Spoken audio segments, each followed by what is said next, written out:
Good afternoon to all the respected present here. I, Engineer Priya Mittal, Assistant Professor, Department of Civil Engineering, BFCET, welcomes you all on third day of 1 week online faculty development program sponsored by AICET ISTE on recent developments in AI and robotics. Now, I would like to welcome our today's third speaker, Dr. Suril Shah, Associate Professor in Mechanical Engineering Department, IIT Jodhpur. His fields of interest includes multi-body dynamics, mechanism design, robotics, and vision-based control. Dr. Shah completed his PhD from IIT Delhi in 2011. He is having more than 10 years of teaching experience. Dr. Shah received Inspire Faculty Award by Department of Science and Technology, Government of India in 2013. He authored 3 books and more than 40 research papers in international and national journals and conferences. He has got project funding of more than 1 crore rupees from DST, ISRO, DRDO, and other agencies. On behalf of Baba Farid College of Engineering and Technology, we welcome you, sir, to speak over today's topic, robot motion planning. Thank you, sir. Thank you. Thank you for kind introduction. I would be switching off my video so that as I'm connected through wireless connection. So if you don't mind, I shall, so that I do not face any connectivity related issue. And now I'm going to share my screen.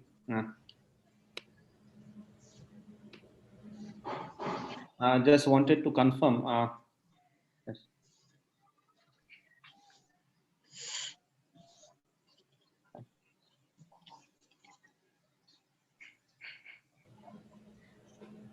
So can you see my screen? Yes, sir. So before I begin, may I know which day is this? Is it the first day of the training program, or we are in middle of it yet? So it's third day. Today is the third day. Okay.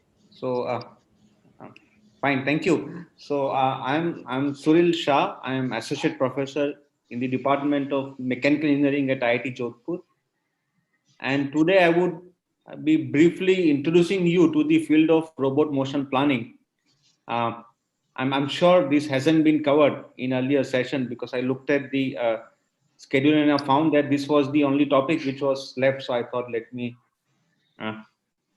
me introduce this topic because it is indeed very interesting, challenging, and there are a lot of people uh, working in the area of robot motion planning from with mechanical engineering background, with computer science engineering background, even with electrical engineering background. So this is appealing to engineers of all these stream, and there is a lot of work which is being done in the area of motion planning.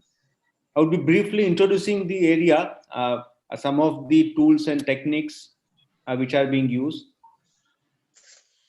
So I'm sure a participant must have gone through kinematics. So Yes, sir. yes. So can anyone tell me, for example, what is difference between inverse and forward kinematics?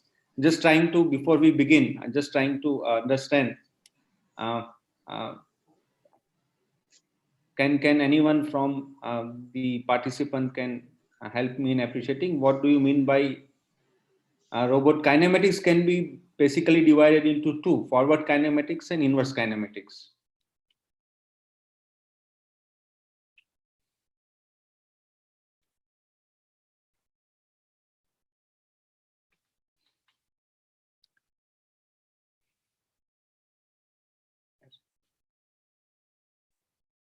So I think that before I begin, I would uh, like to perhaps try to give you some overview, isn't it? So now what you may appreciate that, let us say if you are working on a robotic system, so I'm going to draw a robotic system.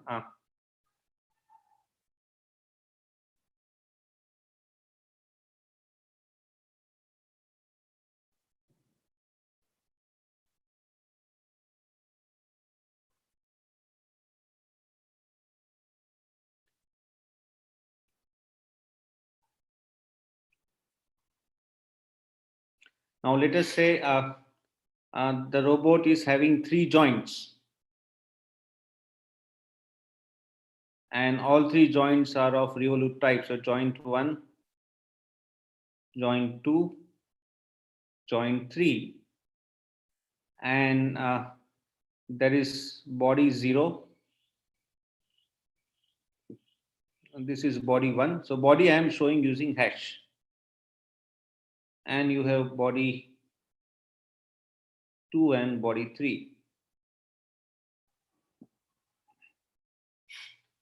Now as far as inverse, so now it may happen that say you would always like to know where is this end of the robot, and end of the robot can be described in terms of, let us say if this point is denoted as E, then can be defined in terms of coordinate of this point E, X, Y, Z. And it may also happen that there is some frame attached to the end effector. So I may also attach a frame, isn't it? And there may be also frame attached to the ground. I may also attach another frame here. Let me call it as frame 0, and this is frame 3. And it can also be defined in terms of rotation between, so rotation of frame 3 with reference to frame 0. So these are the 2 parameters, and it may happen that actuators are actually sitting at these joints. So it may happen that actuator is actually commanding this joint angle theta 1, theta 2, and theta 3. Now as far as forward kinematics problem is concerned,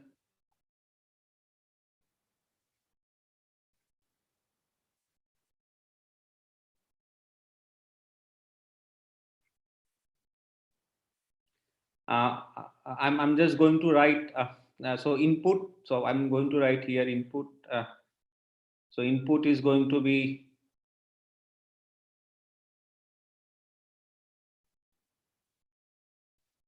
or inputs are going to be in this case theta 1, theta 2, and theta 3, and outputs are going to be E, X, Y, Z, and R30 denotes rotation matrix, which represent rotation of frame 3 with reference to frame 0. Now this is what, it is how you define forward kinematics problem. And as far as inverse kinematics is concerned,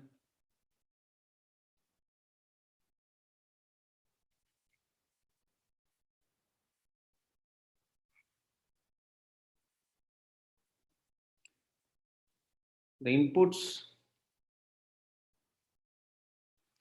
are going to be the end effector position, which can be defined in terms of E, X, Y, Z, and its orientation R30. R30 is nothing but rotation matrix, which define rotation of frame 3 with reference to frame 0. And outputs are going to be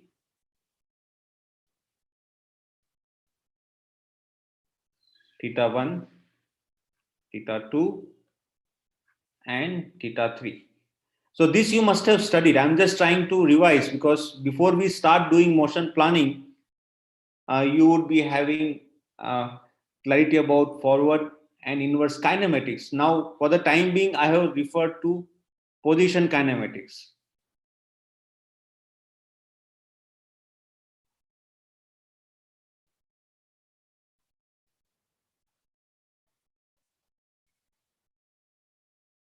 Now, similar relationship can also be obtained at velocity level, and I'm sure you must have studied, or you must have come across this expression which says that linear velocity of the end effector and angular velocity of the end effector can also be written in terms of joint rates, because these 3 joints is also, they may also undergo some joint rates.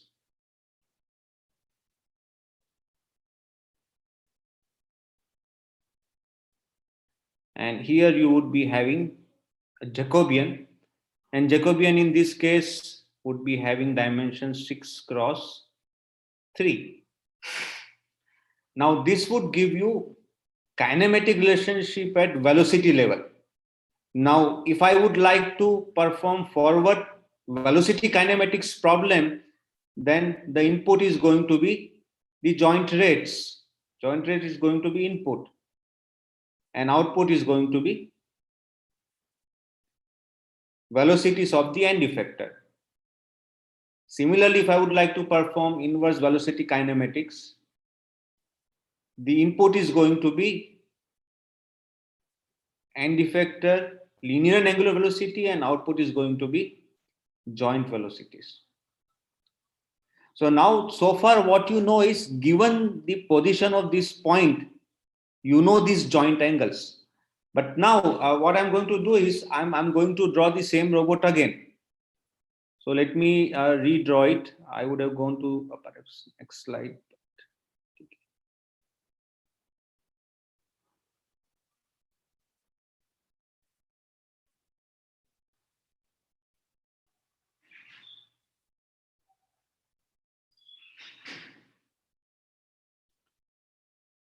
So far, say you have clarity about how to define frames, what is inverse and forward kinematics. But now the problem can be as follows. Let's say this endpoint should follow, for example, it can be as follows. You should follow this profile. You should follow this path. Now the path may contains waypoints, intermediate waypoints. So I'm just showing some intermediate waypoints. Now, where are your motors sitting? Your motors are sitting here. M1, M2, M3 corresponds to joint angle theta 1, theta 2, and theta 3. Now, what you may require to do, the customer may say that end of the robot should follow this path profile. So first thing is, you need to identify the waypoints. You may also require to, if I take any two waypoints, for example, say this is waypoint 1 and waypoint 2. If I taken these two waypoints, there may be also requirement of some velocities. Let's say this, it should have some velocity v1. Here velocity should be v2. So there may be constraint, there may be also constraint on acceleration a1 and a2. So this is one problem wherein you have been given path, end effector path with appropriate constraint, and then you may require to find out what should be theta 1, theta 2, theta 3, and their time derivative, theta 1 dot, theta 2 dot, theta 3 dot. So far what you might have studied is how to perform inverse and forward kinematics, where objective was either to find the joint angles or end effector position and orientation. But now what we are going to focus on is, if some motion, if some path profile is given. Now path profile can be given at the end effector level, or it may happen that say theta 3, for example, you have been given that, say for example, this is how theta 1 should move with reference to time, isn't it? So that you may have been given some profile you may require to follow, isn't it? Can be some profile, isn't it? Some profile must have been given, for example. So as far as motion planning is concerned, let me introduce motion planning formally. But what we are going to see in today's session, especially this session, how to define motion of a robot, given the fact that you know how to perform inverse and forward kinematics. So how to define motion? Now motion can be essentially divided into two. It can be divided into path, and it can also be divided into trajectory. So let me formally introduce what do we mean by motion. So motion can essentially contain two things. It can be path. Now, as far as path is concerned, it is sequence of robot configuration in a particular order without regard to timing of this configuration. So here you may see some configuration. For example, configurations are defined in terms of joint angle, say alpha, beta, alpha 1, beta 1, alpha 2, beta 2 for the second configuration. So it may be alpha 2, beta 2. This can be alpha 3, beta 3, and this can be alpha 6, beta 6. Or it can be defined in terms of point. For example, this point can be, for example, A, or it can be x1, y1, isn't it? Some intermediate point, let us say if it is 10th point, then this can be x10, y10. So it may happen that path can be defined in terms of joint angles, or it can be defined in terms of end effector positions. But for the time being, we are not keeping into account the timing, how the robot should move with what velocity acceleration from, say, configuration alpha 2 beta 2 to alpha 3 beta 3. So as far as path is concerned, we are majorly focusing on sequence of robot configuration in a particular order without regard to the timing of this configuration. On the other hand, trajectory is concerned. Now we would like to understand that how each part of the path must be attained and thus specifying the timing. This is very important as far as trajectory is concerned. Now let us have a look into it in some more detail, and let us try to understand what is path planning. So path planning, we would be majorly focusing on geometric path. As we have seen in the previous case, that we would be majorly concerning to configuration, and hence it is geometric level information, it is geometric path. And issues can be, let us say if you have a mobile robot, for example, if I have a mobile robot, I'm showing a mobile robot, isn't it? And let us say if it needs to move in this two-dimensional Cartesian space, and if there are some obstacle around, I'm just writing this as obstacle.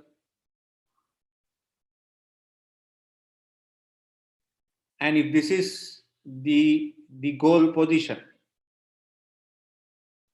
then idea is through what geometric configuration, how it should move, whether it would be this, isn't it, or whether it would be that, isn't it? And it may happen there are multiple solutions as far as path which can avoid obstacle, but it may happen that there can be a unique solution when you look for shortest path. Or you may also look for, if you are having an industrial manipulator and if you are doing path planning, you may be also interested in avoiding singularity or joint limit avoidance, and so on and so forth. So idea is, this is end effector of the robot, and idea is you would like to move the robot from A to B and B to C, and we would like to move it in such a manner so that it should not hit the obstacle.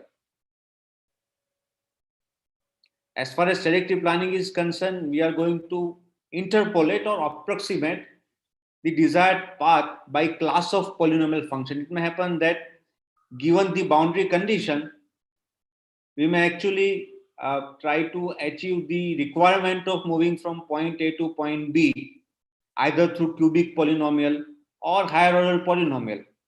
That is what I meant, and I shall try to briefly demonstrate what do I mean by trajectory planning in subsequent slide. So it is nothing but interpolate or approximate the desired path by class of polynomial functions. And as I already mentioned, it is sequence of time-based control set points for the control of manipulator.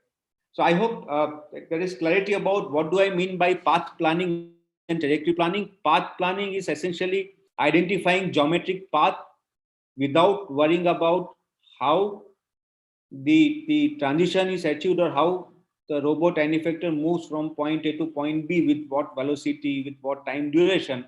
That part is actually being taken into account, trajectory planning. Now, in most of the cases, when you don't have any obstacle, when there is no requirement of shortest path or singularity is not important, it may happen you may directly start doing trajectory planning. In a way, your path and trajectory planning is being done together. A simple example could be as follows. For example, I'm going to take into account very simple robotic system, a tooling robotic system. And let us say if it needs to move from this configuration to this is the second configuration. There are no obstacle around, then what I may do that I may actually find out these angles. Let's say this is 30°, and if this angle is say 60°, and then I may also find out this angle, isn't it, and the other angle. So let us say this angle is maybe around 250°, isn't it? And this angle is say around maybe 210°, isn't it? So I would like to move the joint angle 1 from 30 to 60, and joint angle 2 from 250° to 210°. So if that is the case, then in that case, I may directly end up doing trajectory planning, because path is already being prescribed that it is two position. You would like to move from 30 to 60 and 250 to 200°. So let us first look at the path planning. I will try to introduce a path planning problem in general, because many of you may be interested working in the area of mobile robots, and path planning is generally very important step as far as mobile robots are concerned.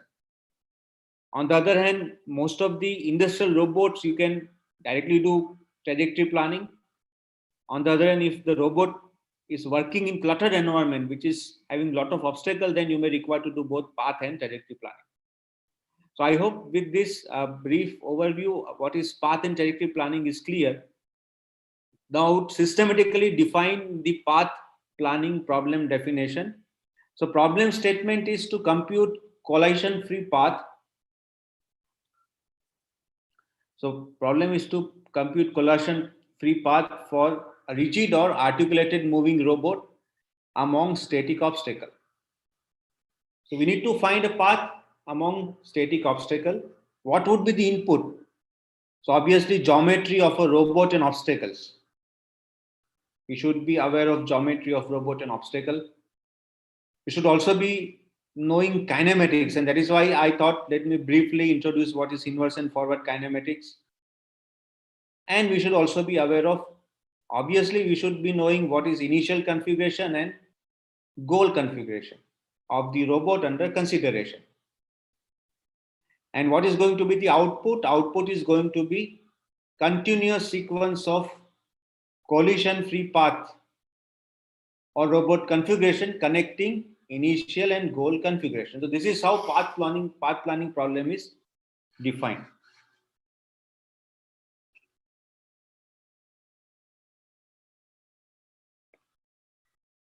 Now moving forward, I would like to define some important definitions which would require for you to understand before we actually get into detail and try to understand some of the issues related to path planning problem. I just wanted to understand, are we streaming this live? I can see live. Yes, sir. Yes.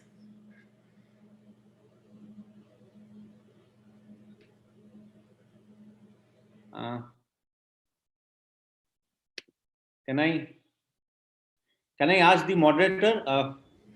Yes, sir. Yes. What do you mean by live streaming? Is it being streamed on some YouTube platform? Or YouTube, sir. Or YouTube. No, but you did not mention that it would be live stream, isn't it? Have you mentioned that? Yes. Sir, that has been mentioned on our channel that all the No, I sessions. agree. I agree. But my only concern is I was not aware of that, isn't it? Oh, okay, sir. So now, because my only concern is you should perhaps you should have taken permission, isn't it? Because I would not like this to be live stream. I thought I would be addressing the audience who would be joining through Zoom. Okay, sir. Next time we will take care of it. Okay, sir. No, but how about this time? Yes. Okay, sir. Can you stop live streaming? Eh, I will check, sir. I will Yes. get back to you. Yes, sir. All the participants have joined, isn't it? Sorry, sir. All the participants have joined. Am I correct? Yeah, 45, sir. Yes.